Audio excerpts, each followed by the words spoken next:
still, ladies and gentlemen, I want to thank you so much for the joining me tonight on the Late One Spill.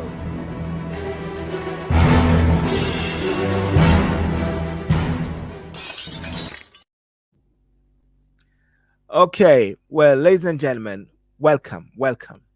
Um, Someone just said a while ago it is unlike me. Definitely. Well, it's not me. It's actually technical hitches here. Technical glitch. Technical glitch will come at different times, and that is what happens. You know. But on Sunday night, I had Matunda Makulla, where we spoke about the uh, Jamaica becoming a republic, and by virtue of becoming a republic, we also have the issue what we're dealing with regarding the Privy Council, Jamaica having its final court of appeal to the Privy Council. And the topic which I go in tonight was, is it time for Jamaica to bid farewell to the Privy Council, UK? So the guest that I have tonight is Mr. Hugh Small.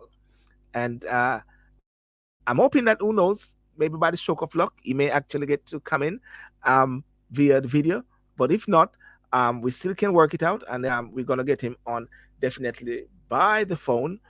And the the the key thing is this: um, Ronald U. Small, a Jamaica statesman, a jurist and lawyer, born many years ago, and he served as a minister of government 1977 to 80 and 1989 to 93, Judge Supreme Court of the Bahamas in 1980, and age 38 he became Jamaica's youngest ever Minister of Finance. Yeah, and the discussion that I had with Matunda of recently was looking at, if Jamaica is moving away from the king, I was going to say the king, the queen, but the queen or king, the king, and to become a republic, then you must take into consideration your final court of appeal. And the final court of appeal in Jamaica is the Privy Council in the UK here.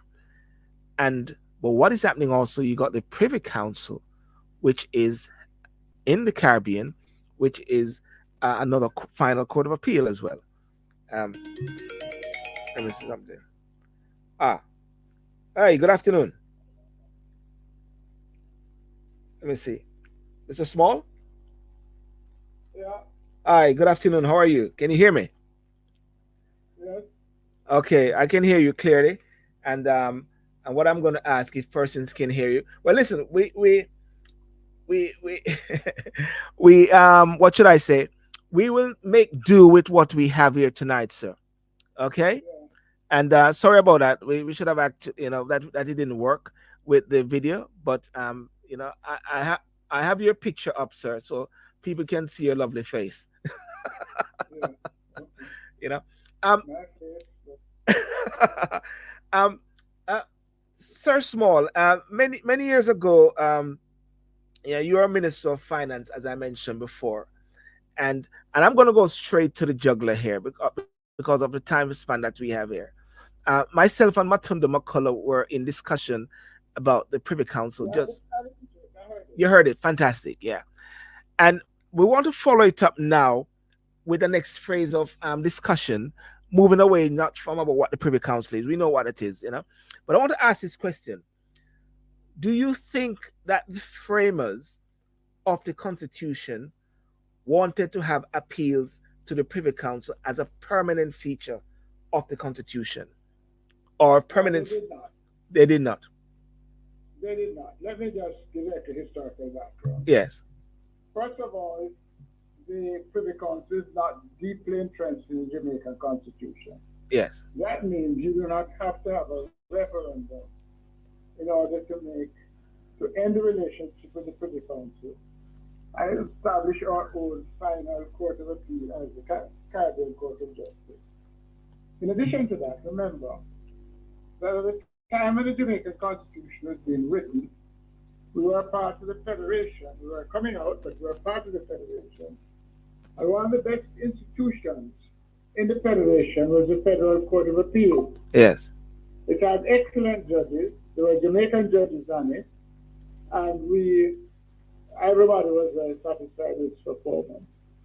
But although the court, because the federation was ending, and because we recognized that it was not compatible with our status as a newly independent country to deeply entrench the Privy Council, it was not deeply entrenched. Yes. But we have, it has become a political football now, and the current situation is that the government that is currently in office does not want to take a position of entering the CCK. As recently as the 3rd of October this year, the Minister of Legal and Constitutional Affairs said in Parliament that the Prime Minister would announce shortly, 2 months ago, what Jamaica's position is on the Privy Council. It is it is reported on the Jamaican Information Service, Yes. and I'm reading from the article.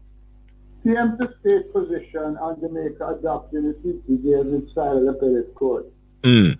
The Minister, the Prime Minister, the Honorable Andrew Holness, will inform the nation of the government's position regarding Jamaica adopting the Caribbean Court of Justice as the final appellate court. The Minister of Constitutional Affairs, Honorable Mary Ford, said that the government is paying close attention to the matter concerning the final court as well as constitutional reform. Mm. And this statement was made by her in the House of Representatives on the 3rd of October. It is now, we have passed, it is now the 6th of December, so more than 2 months have passed, and the Prime Minister has not uttered a word. I don't know if the Minister is embarrassed by this, but it certainly indicates that the position that Mr. Holness has always taken is that he is reluctant to go to the Caribbean Court of Justice. Right. Right. I want to just ask this question to our persons, and if you can hear very clearly, that's good. I can hear him well. Okay, fantastic. I can hear you. You know, when I listened to, or when I read the letter by Lord Reed from the UK here, and he says that the decision on whether to retain the Privy Council is entirely one for the Jamaican government and the people. And one of the things that stood out to me is it is stuck at the government and it's not going over to the people to make a thought process on this. Do you think there's a blockage to the people? It's just the government is actually leading the way here. Well, it does not require a referendum. Yeah, exactly. They Yeah. could table a law in the Jamaican Parliament this month, Yes. and by the end of next month, we can leave the Privy Council. So why? The Jamaican Yeah. Labour Party has always Mm. been going hot and cold about the CCJ. They Yeah. don't want to admit that it is incompatible with our drive to become a republic for us to remain in the Privy Council. And so the Prime Minister has been ducking the question. Mm. I think Mrs. Mara Ford must be extremely embarrassed Yes. because she went in Parliament 2 months ago and said that the Prime Minister would shortly make an announcement. 2 months have passed, Christmas is upon us, and New Year is upon us. Mm. And the Prime Minister is quiet, is mute. He said absolutely nothing on the subject. Mm. And for that matter, he said very, very little on constitutional reform. So, ladies and gentlemen, and what we are picking up here, and what Matunda and I even highlighted as well, is that the Privy Council and the constitutional reform are in a separate level. The Privy Council is not entrenched, and it's a political decision whereby there's a lack of determination to really move over or leaving the Privy Council to have a CCJ or so. Yeah, that's what we are picking up. I think it's like a more than that. It's Yeah, more than a lack of yeah, enthusiasm, a lack of energy. yeah. There are members within the government in both houses of parliament who want to stay with the Privy Council.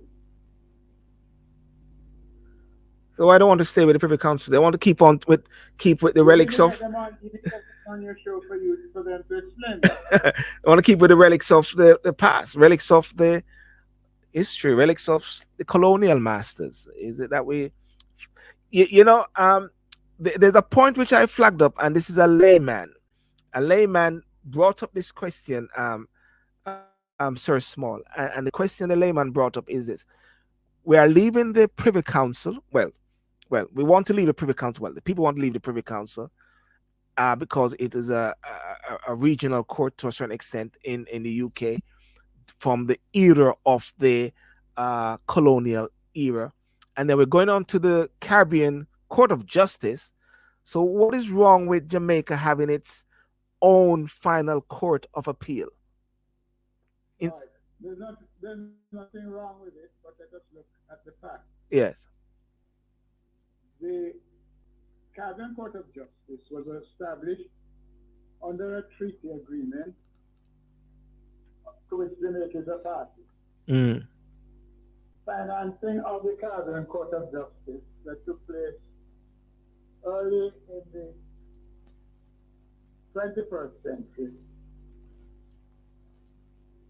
was financed by all the participating territories in CARICOM who wanted to be that to be our court.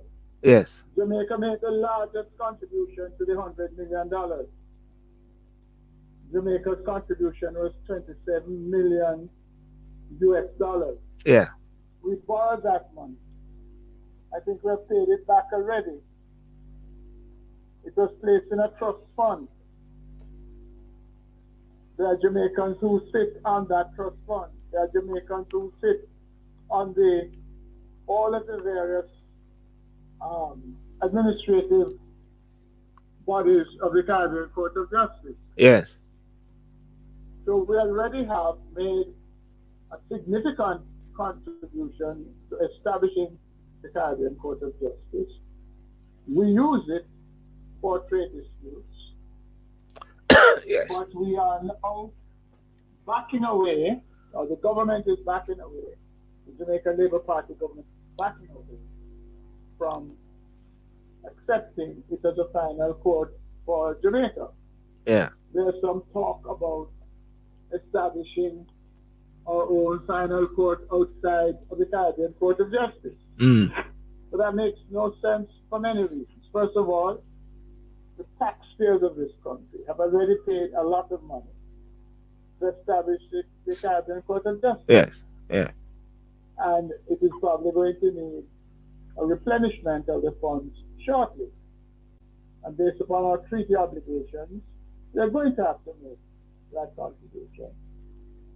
But you see, this whole process of constitution reform needs to be opened up and exposed so that people have a better understanding of what the different players, in this case the opposition and the government, what positions they're taking on critical issues, of which one of the most important is Yes. the question of what is going to be our final appellate court. It makes no sense, Yeah. either in logic or morality, for us to say that we are cutting ties with the king and the monarchy as part of our constitutional arrangement if we continue to use the king's court for purposes of the final decisions on legal matters. Yeah. You know, someone posts a question, a statement. It doesn't make any sense it going to the people. When I alluded earlier, the government and the people by Lord Reed, the people know nothing about the country becoming independent. The people are not educated on civics. I want to ask you a question that leads to this, which I have here, sir, and it is this: do you think the government, the bar association, or so, are the legal minds are educating the people of Jamaica on this key critical issue? There are many of us who serve on the Constitutional Reform Committee Yes.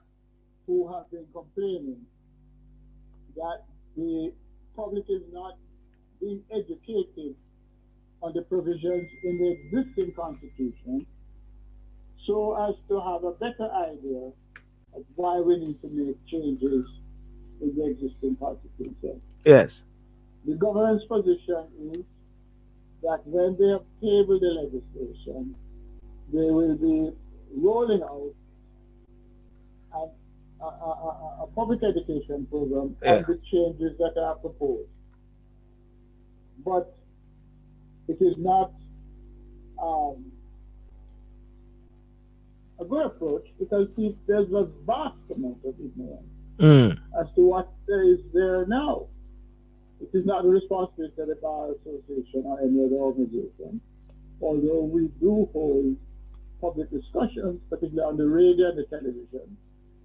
It is a program that requires enormous resources, and the Jamaica Information Service already has a program that is not being implemented for purposes of educating from the school children right up Yes. issues relating to constitutional reform.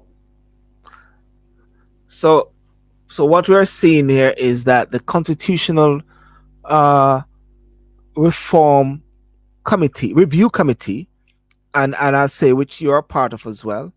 Um, these sort of topic and debates is somehow, well, I've been involved a lot with the constitutional discussion from the UK here. We, a few of us, we take it upon ourselves, Sir Small, to really talk about this thing because we believe it's something very I don't have important. an answer, I'm just too small. Just call me so small. Okay, all right. I call everybody sir. Okay, Mr. Small, you.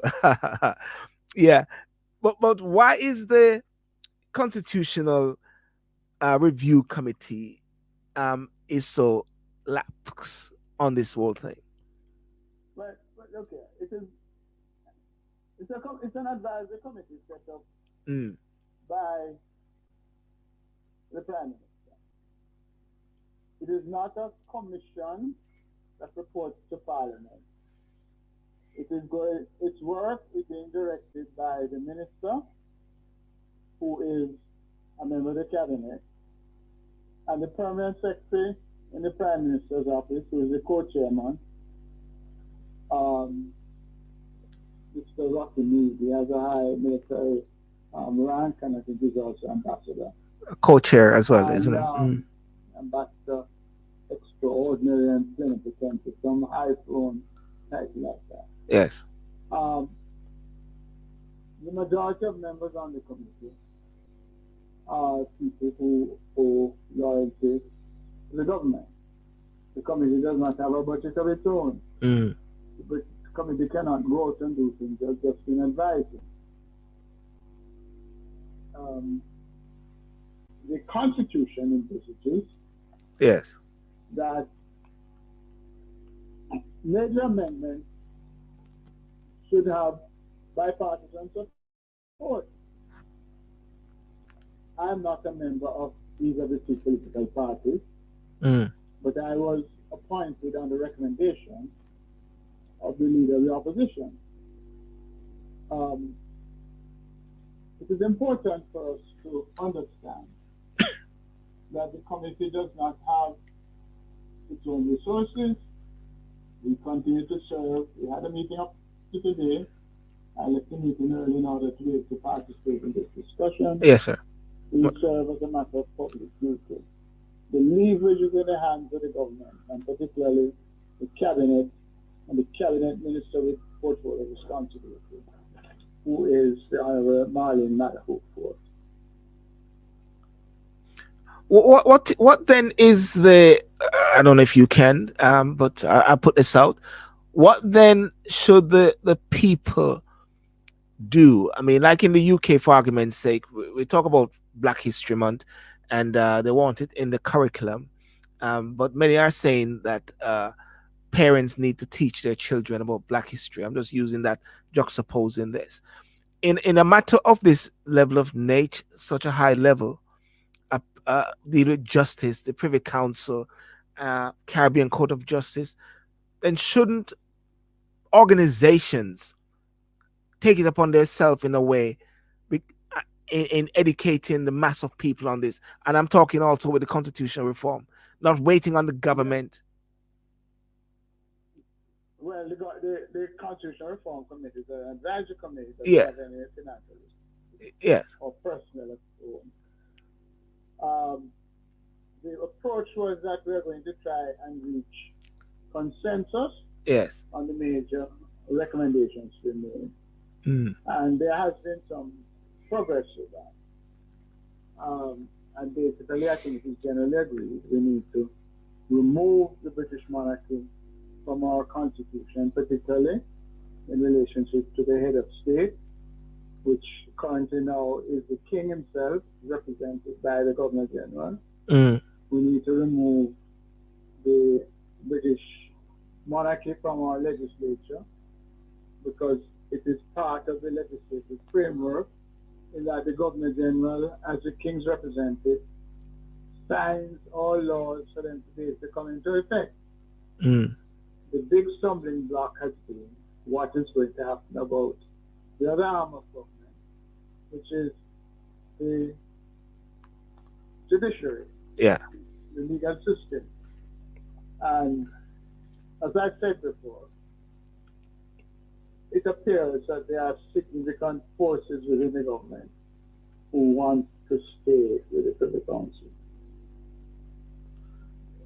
So, um, so that's a very statement. How to come back on that particular statement? So, you Sir. know what I would recommend us to do? Yeah.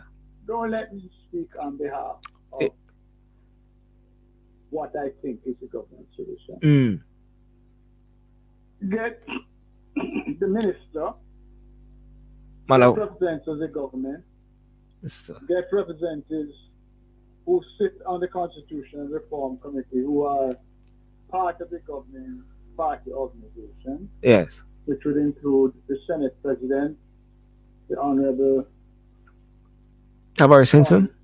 Tom Tom. Stinson. Yes. It, it would include Senator Graham. Mm-hmm. It includes, of course, the Minister herself.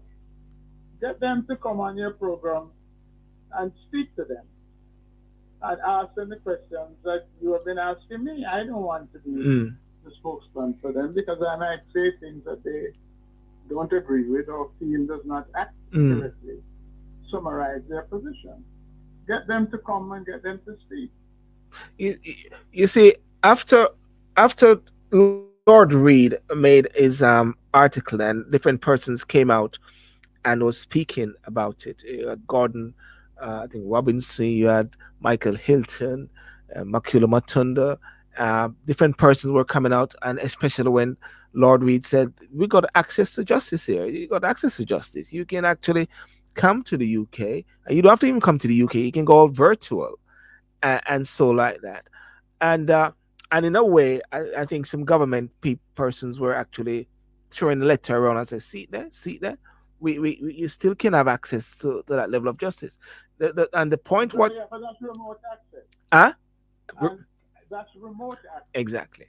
And a person whose rights are being determined, a person who has brought a case before the Jamaican courts and wants to appeal the case, doesn't want to sit down before a television camera Yes. or television screen and they have the remote access to court. Mm. They need to be there in person. Yes. Lawyers have to get visas now to go to England. They have to spend a lot of money to do transatlantic flights. Mm. And the minister actually admitted on the day that Lord Reed's letter to the press was published, she admitted that the government had been lobbying the Privy Council to make itself more available to Jamaica on appeal. Yes. And the response of Lord Reed, a Scotsman, is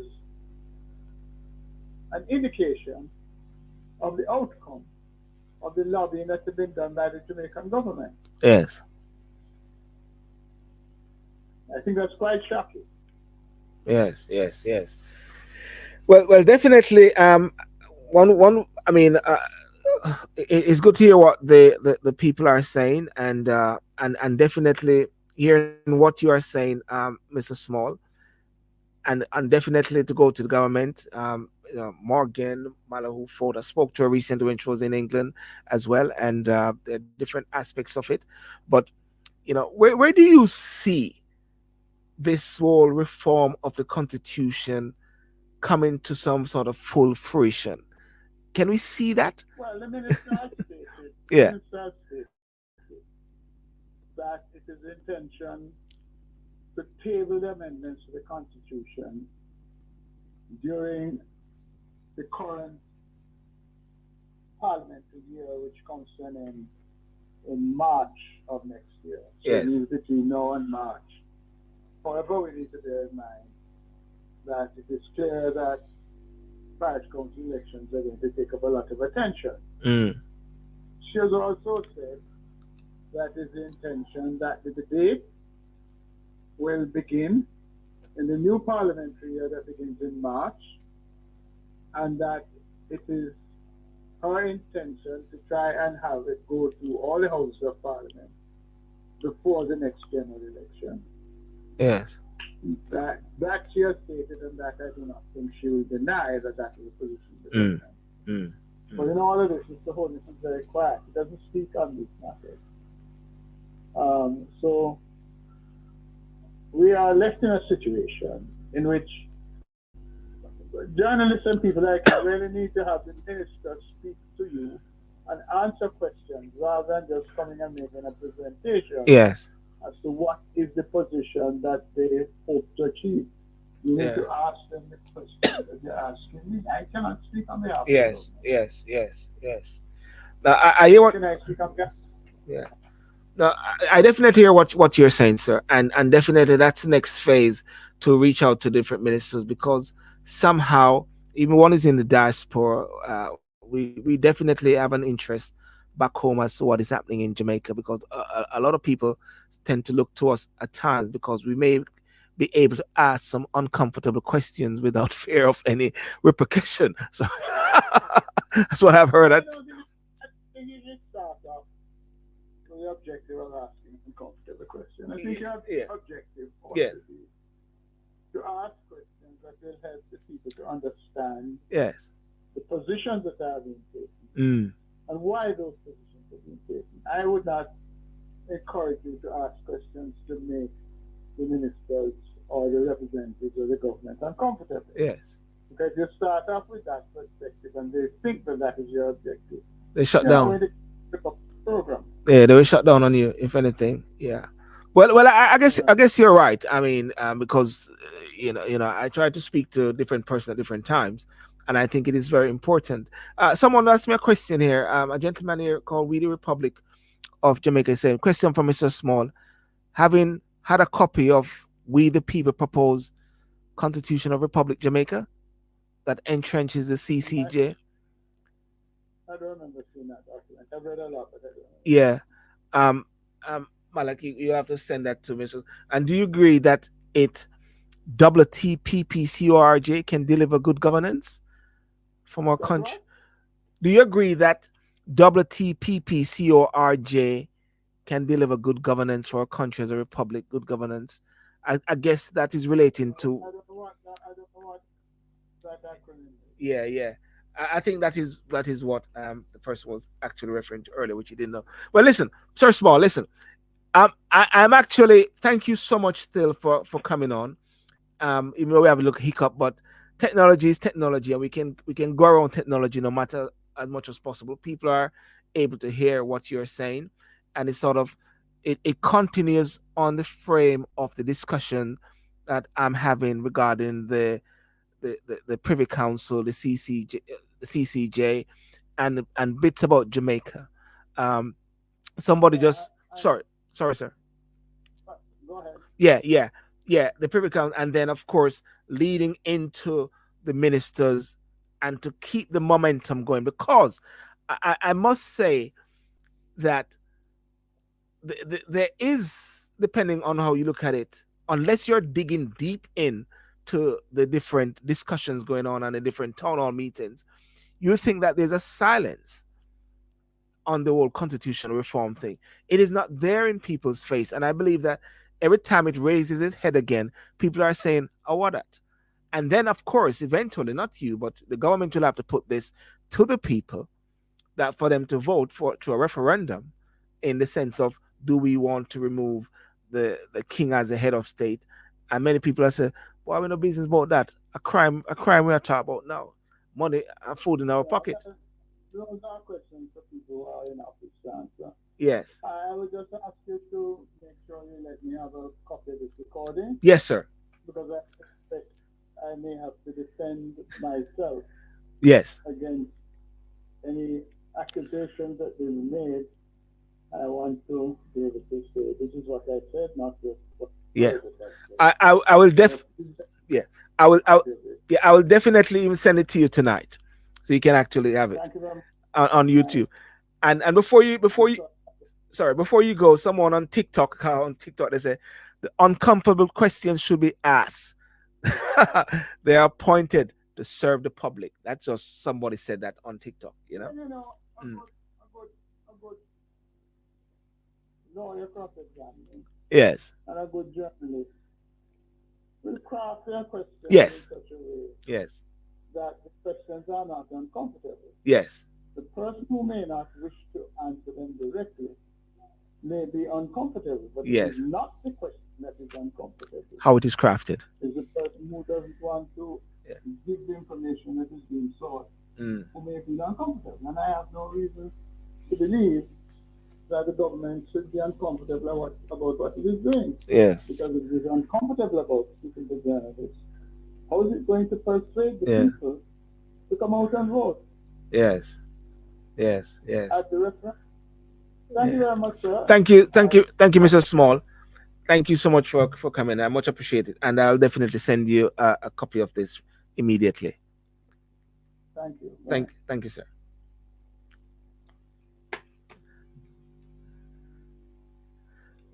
Okay, well, ladies and gentlemen, you have heard um you small just spoke a while ago.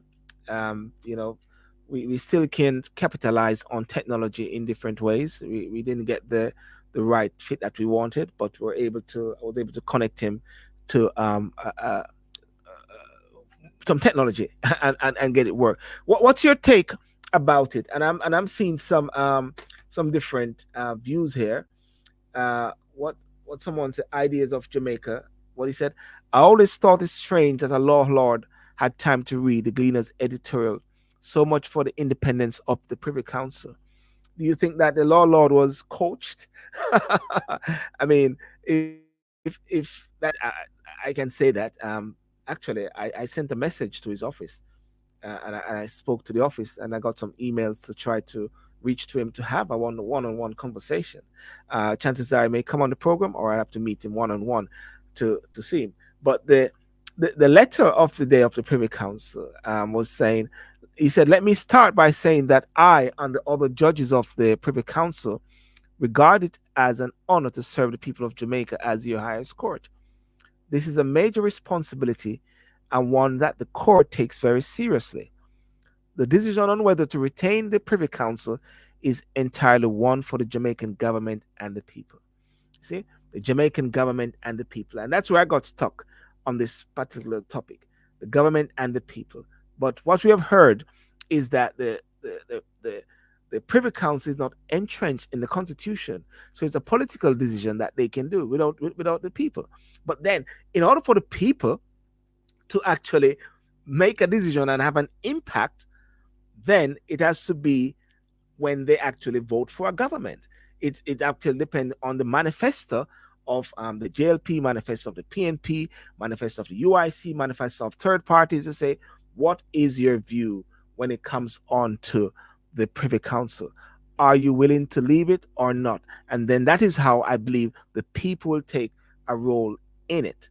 The people will take a role fundamentally when it comes on to the reform of the constitution, because it's got to go to the people for them to say whether they want to retain King Charles or not, and the different aspects of it, whether it's going to be a president, ceremonial, or executive. So there's so many different discussions, and I believe it is very important, very very important, for people of Jamaica to be so knowledgeable about this, and to hold their MPs and to hold their government, senators, whatever, all responsible, and with the input of Mrs. Small and Matunda and different persons. Then the next phase now is to get the ministers in and to ask questions, whether it's uncomfortable or not. So please feed me with all these questions, and so we can create an opportunity.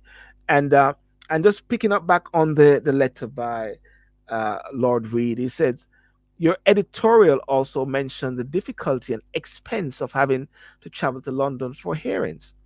And he said, I would like to convey to your readers that the court is not as remote or inaccessible as they have imagined. For example, we offer hearings online so that lawyers can address us from their offices in Jamaica without having to incur the time and expense involved in traveling to London. But you heard what Mr. Small said. Not everybody want to go before a screen. Not everybody want to go remote. A lot of us was doing remote. I was doing a lot of remote, still doing remote, a lot of remote hearings during the course of COVID period. Judges are now wanting to open that up now, and unless there's some maybe a case whereby a client, like a mother or father, as I do childcare law, is not able to actually attend, they will, you know, give access to remote CVP. But not everybody wants to actually go before a screen. They want to be able to have access directly with the persons who are staring them in their face, and to be able to deal with that. If Jamaica become a republic, would the legal mind lose their KC? And that's a good point. That's a good point. If the Jamaica become would the legal minds lose their KC? Would they still be King's Council or Queen's Council? That's a question which is coming over TikTok there. Or they're going to be senior council as in the Caribbean. Mark you, in the Privy Council, this is talking about the judicial aspect. You also got the different ministers and the different prime ministers. I think Andrew Onus is also a part of the Privy Council. So maybe people don't want to lose these perks. Maybe people don't want to lose this aspect of it. So they're just keeping silent. So therefore, it's the people will have to rise up as much as possible. And what you small views on CCJ? Well, I think he spoke about that earlier.